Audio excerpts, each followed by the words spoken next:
Episode 5. ELRS TBS Binding and RC Link Instruction. Locate the FC tuning port of the aircraft, plug and unplug the USB port for 3 times to supply power to the flight controller. Observe if the receiver's indicator light turns on. If the indicator light turns on, it means the flight controller has received power. At this point, you can unplug the USB cable. If it flashes twice every second, this indicates that binding mode is active. You can also locate the receiver button underneath the front of the aircraft. Use tweezers or a pointed object to long press the receiver button to enter Wi-Fi mode, and then long press to enter binding mode.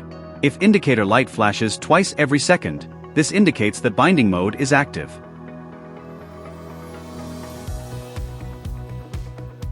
Let's take the iFlight ELRS 2.4 GHz Commando 8 as an example to demonstrate the binding process.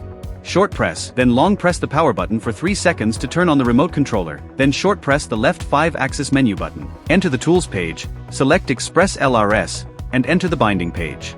Use the right 5-axis menu button to scroll down to Bind and Confirm. The binding process will then begin. Once binding is successful, the main interface of the remote controller will display the signal strength, and the receiver's indicator light will remain solid, indicating that the binding is complete. Plug and unplug the USB port for 3 times to supply power to the flight controller or power on the aircraft. Once the receiver is powered on, locate the receiver. The green light flashing indicates the binding mode.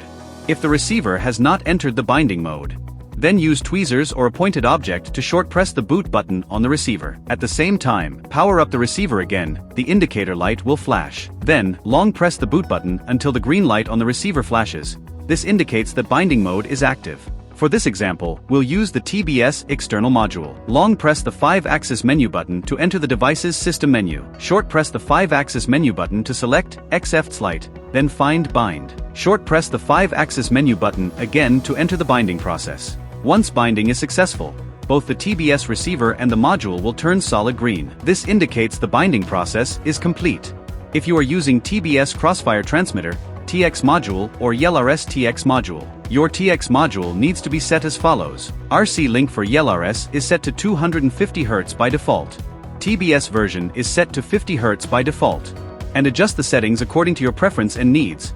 The RC link setting on the aircraft must be consistent with the TX module. That's all for this video. In the next episode, we'll introduce Betaflight setup. Thanks for watching.